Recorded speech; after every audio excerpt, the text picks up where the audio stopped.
अनुराग जी, आपने Google check तो कर लिया होगा, इंडिया गठबंधन का फुल फॉर्म देख लिया होगा कि आरएनए का फुल फॉर्म क्या होगा। अखिलेश जी पूछ रहे हैं तो ठीक है, हम पूछ रहे हैं तो गलत है। आउट ऑफ कोर्स हो गया।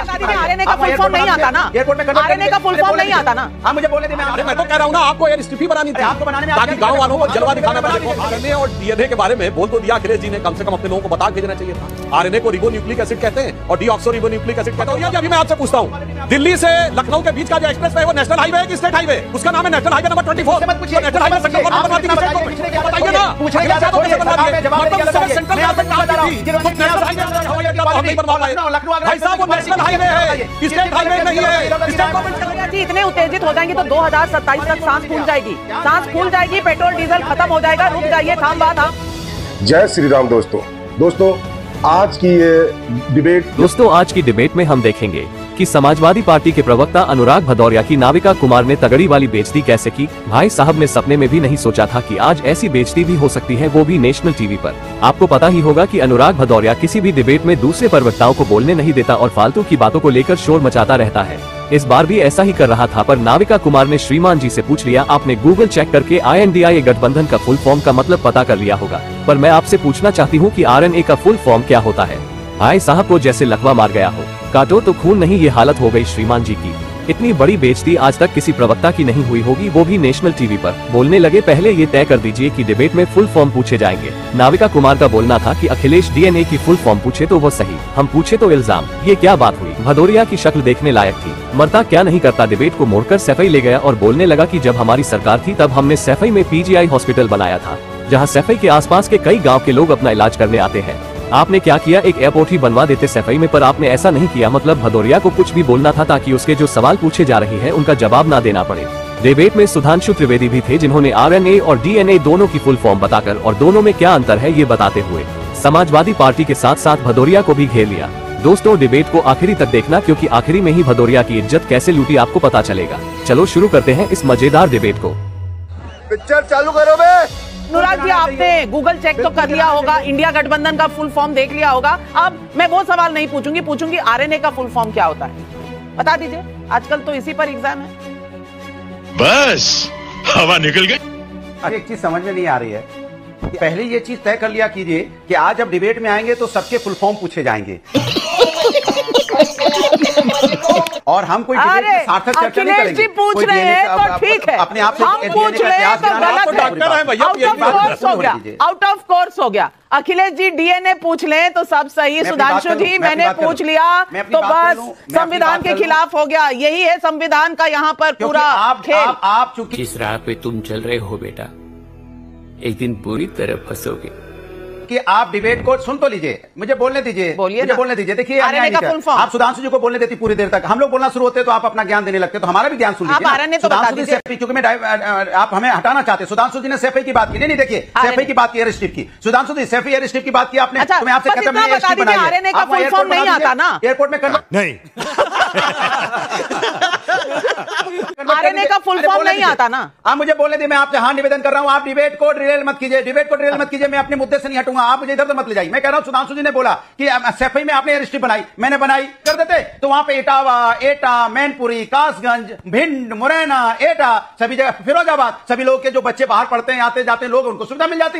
लेकिन आपके पेट में दर्द इस बात का है कि गांव के लोगों के बीच में हम एयरपोर्ट कैसे बना देंगे, वो कैसे डेवलप हो जाएंगे, कैसे उन्हें सुविधाएं मिल जाएंगी। अगर ये सुविधाएं मिल जाएंगी तो वहां पे समाजवादी पार्टी को उसका क्रेडिट मिल जाएगा। कमाल की बात है, वहां पे अगर हॉस्पिटल हमने PGI हॉस्पिटल बनाया है तो आपको गर्व से कहना चाहिए था ना कि गांव के अंदर में उन्होंने इतना बड़ा PGI हॉस्पिटल बनाया सैफई के अंदर में, कि वहां पे कम से कम 10 डिस्ट्रिक्ट के लोग, 200 किलोमीटर के लोग जो बीमार होते थे, परेशान होते थे, जो लखनऊ नहीं पहुंच पाते थे, तो दिल्ली नहीं पहुंच पाते थे, जो मैंने डिस्ट्रिक्ट का नाम बताया, एटा, कासगंज, मैनपुरी, ये सब छोटे डिस्ट्रिक्ट, इटावा, यहाँ के जो लोग नहीं पहुंच पाते थे, उनके बेचारों की जिंदगी बच रही है। आप चल झूठा जाके देखिए वहां पे कितने गरीब लोग आते हैं, क्या जिंदगी बचती है। तो आपकी इसकी तारीफ करनी चाहिए। चलिए अनुराग जी बहुत कुछ काम अखिलेश जी के समय में हुआ है। एयरपोर्ट अगर योगी जी ने बनाए हैं तो बहुत से एक्सप्रेसवे अखिलेश जी ने भी बनाए हैं, तो आप डिफेंसिव मत खेलिए। लेकिन सुधांशु जी जवाब दीजिए। हमने तो क्यों इसको एयरपोर्ट में कन्वर्ट करते? आप तो क्लीन बोल्ड हो गए। मैं चुप, बिल्कुल चुप।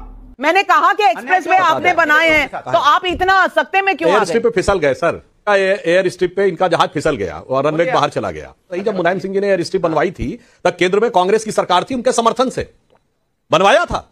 दिखाइए एक प्रस्ताव जो आप जाके मुलायम सिंह जी मिले हो प्रधानमंत्री को कि वहां पे एयरपोर्ट बनना चाहिए, दिखाइए न्यूज कटिंग। तो आज अरे मैं तो कह रहा हूं ना, आपको एयर स्ट्रिप ही बनानी थी, आपको बनाने में ताकि गांव वालों को जलवा दिखाना पड़े, देखो हम इतने ऊपर हैं, गांव वालों की सुविधा के लिए नहीं, अपने लिए। देखिए गलत बात है भदौरिया जी आप बोलते हैं कोई डिस्टर्ब नहीं करता, दूसरों में नहीं बोलना चाहिए, अपने समय का इंतजार करना चाहिए। और मैं भदौरिया जी को मैं दर्शकों के लिए बता दूं, नाविका जी, आरएनए और डीएनए के बारे में बोल तो दिया अखिलेश जी ने, कम से कम अपने लोगों को बता भेजना चाहिए था। आरएनए को रिबो न्यूक्लिक एसिड कहते हैं और डीऑक्सो रिबो न्यूक्लिक एसिड कहते हैं, अलग बात है। डीएनए आरएनए में अंतर क्या होता है सुनिए, एक मजेदार अंतर है। 5 न्यूक्लियोटाइड्स होते हैं, एडेनिन, ग्वानिन, साइटोसिन, थाइमिन, ये चारों आरएनए में पाए जाते हैं और एक यूरेसिल होता है 5वां जो डीएनए में पाया जाता है। शाबाश बेटा, बहुत बढ़िया। ये यू वाला जो यूरेसिल है ना, ये जो माप सर मुंडी घुमा रहे हैं ना, ये यू वाला यूरेसिल तो अगर देखना हो, यू टर्न लेना, तो ये तो समाजवादी पार्टी में जवाब नहीं है। क्या गजब है, जिनके पिताजी को कांग्रेस ने जेल में डाला था, किताब पढ़ के आए उनके हैं। बेटे जी ने आकर उनके पूरे दामने रहमत पे जाके चले गए। गजब है साहब, कांग्रेस के विरुद्ध जो खड़े हुए आज कांग्रेस के साथ चले गए। एक पॉलिटिकल पार्टी बताएं जिसके साथ उन्होंने समझौता ना किया हो और उसके साथ धोखा ना दिया हो। तू समझा? हाँ नहीं तू समझा नहीं। बिल्कुल हर्षवर्धन त्रिपाठी, दर्शक अगर ये पूछ रहे हैं अखिलेश जी को सोचना पड़ेगा।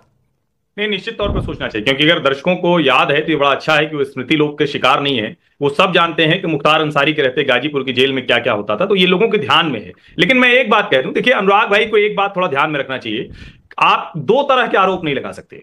ये सच है कि अखिलेश यादव ने कई बड़े अच्छे काम किए थे, जो आगरा से लखनऊ का एक्सप्रेसवे है वो अखिलेश यादव ने बनवाया, लेकिन करीब 30% काम बचा रह गया था। योगी आदित्यनाथ ने उसे रोका नहीं कि अखिलेश यादव का बनाया है, उसको दुगुनी ताकत से तेजी में पूरा किया। आपने मेट्रो का छोटी सी फेज का लखनऊ में ट्रायल रन कर पाए थे, योगी आदित्यनाथ ने उसको तेजी में शुरू किया।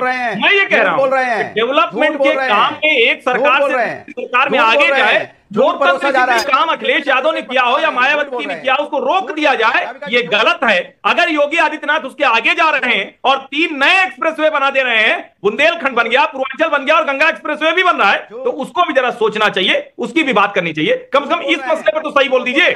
क्या योगी जी से डर लगता है? सवाल जनता पूछ रही है आपसे अनुराग जी।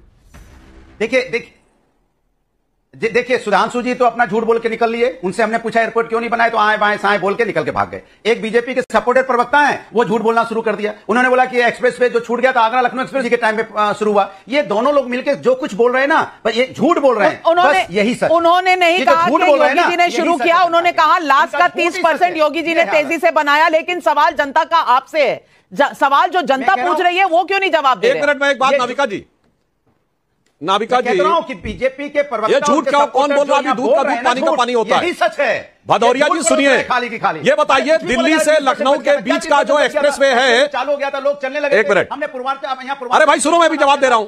भदौरिया जी, टेंडर कैंसिल करके दूसरे को टेंडर दे दिया। अरे सुधांशु जी बोले। 1 मिनट, चलो भाई देखो अब मैं क्या करता हूं। भदौरिया जी अभी मैं आपसे पूछता हूं, दिल्ली से लखनऊ के बीच का जो एक्सप्रेसवे है वो नेशनल हाईवे है कि स्टेट हाईवे है? उसका नाम है नेशनल हाईवे नंबर 24। मत पूछिए, नेशनल हाईवे सेंट्रल गवर्नमेंट बनवाती है, स्टेट गवर्नमेंट नहीं एक मिनट रुकिए, पूछने की आदत बताइए ना, पूछने की आदत छोड़िए, सरकार में जवाब देने की आदत छोड़िए। सेंट्रल गवर्नमेंट आती थी तो नेशनल हाईवे आप बनवा दिए और कहते हैं हवाई अड्डा तो हम नहीं बनवा पाए। भाई साहब वो नेशनल हाईवे है, बस हवा निकल गई। स्टेट हाईवे नहीं है, स्टेट गवर्नमेंट कैसे क्रेडिट ले सकती है? सारा का सारा उसने बनवाया। बताओ भाई, सारे दर्शक आगे चेक करें, वो नेशनल हाईवे 24 है। चलने में ज्यादा अच्छा लगा, चलने में ज्यादा अच्छा लगा। अरे बोलेंगे कुछ नहीं, मेरे भाई वो नेशनल हाईवे है। बोल दीजिए। अनुराग भदौरिया जी इतने उत्तेजित हो जाएंगे तो 2027 तक सांस फूल जाएगी, सांस फूल जाएगी, पेट्रोल डीजल खत्म हो जाएगा। रुक जाइए, थाम बा रुक। अरे पागल है साला। तो देखा आपने डिबेट। आई होप कि आपको वीडियो पसंद आएगी। वीडियो पसंद आए तो लाइक कीजिए और शेयर कीजिए। जय श्री राम।